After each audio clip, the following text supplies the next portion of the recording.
안녕하세요. 오늘은 캐나다 이민 세대기 느낀 캐나다 이민을 온다면 익숙해져야 할 세 가지에 대해 소개해 드리려고 합니다. 저는 이제 캐나다 이민 2년 차로 아직 캐나다의 삶이 엄청 익숙한 건 아니지만 그래도 나름 잘 적응하고 있는데요.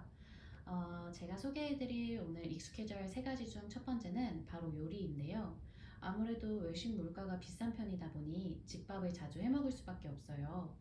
많이 귀찮기도 하지만 요즘 워낙 유튜브에 간단하게 만들 수 있는 방법들이 많아서 어렵지 않게 잘하고 있답니다. 특히 제가 추천해드리고 싶은 영상은 편스토랑 유수영님이 영상인데요. 유수영님의 경우 간단하게 잘 알려주셔서 저는 요즘 그분 거 많이 참고하고 있어요. 그리고 반찬 배달해주는 곳을 찾아서 가끔 이용하는데 그 이유는 해먹기 힘들었던 한식을 만날 수 있어서 좋더라고요. 예를 들어 돼지국밥 또는 순댓국 등은 집에서 해먹기 어려운 메뉴들이잖아요. 근데 이런 메뉴들이 종종 속해 있어서 시켜 먹으면 아주 좋더라고요.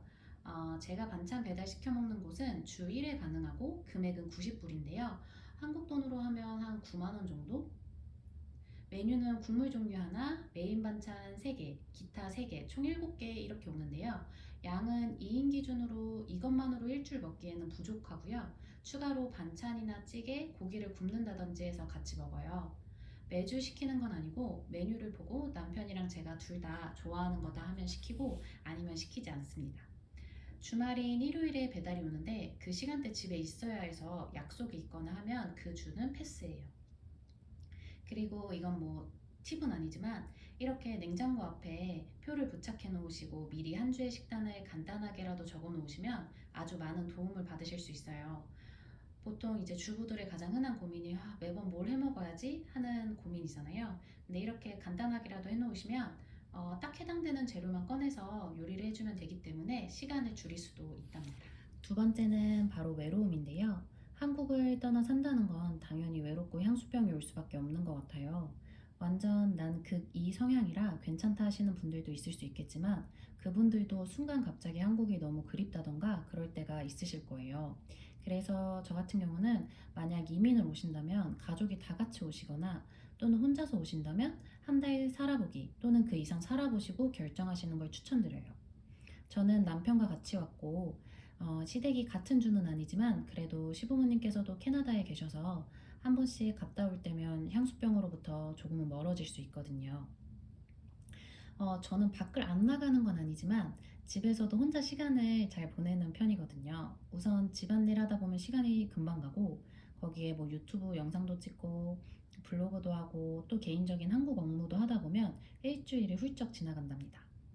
그리고 본인이 좋아하시는 걸 하나 찾으시는 것도 좋은데요. 저 같은 경우는 예능 중에서도 약간 잔잔한 예능을 보는 걸 좋아하는 편이어서 뭐 예를 들면 핑계고라든지 어쩌다 사장 뭐 이런 거 보면서 시간을 보내는데 그거 보면 마음이 편안해지고 기분도 좋아지더라고요. 그리고 요즘은 또 날씨가 추워서 더 밖에 안 나가고 싶을 때가 많아지거든요. 그래서 요즘은 일부러 마트장을 많이 안 보고 떨어질 때마다 그 핑계로 밖을 나갈 이유를 만들어서 나갔다 와요. 안 그러면 또 그 춥다는 이유로 잘 안 움직이고 싶더라고요. 그리고 또 저만의 방법은 아니지만 많은 분들이 아마 하고 계시겠지만 영상통화. 요즘 카카오톡 영상통화가 굉장히 잘 되어 있잖아요. 그래서 저 같은 경우는 거의 뭐 매일은 어렵지만 그래도 일주일에 한두 번은 시부모님과 통화하고 한 번 정도 부모님이랑 통화하고 그리고 조카랑 한 세네 번 하거든요. 그래서 그게 저의 유일한 낙이에요. 그리고 며칠 전에 친구들이랑 다 같이 영통을 했는데 너무 좋더라고요. 한국 시간으로는 저녁, 여기 시간으로는 아침에 통화하시면 딱 시간이 맞는데요. 얼굴을 못 본 지 꽤 됐지만 역시 며칠 전에 만난 것처럼 어색하지 않고 금방 한 시간이 훌쩍 지나갔어요. 그래서 이제 매달 1회에서 2회 하기로 했는데 친구들에게 고맙다고 전하고 싶네요. 그리고 세 번째는 스스로 해결하기인데요. 한 모금만 마시고 할게요. 아무래도 캐나다는 인건비가 비싸서 수리하는 것도 비싸고 특히 한국처럼 바로바로 고쳐주지 않을 때도 있어요.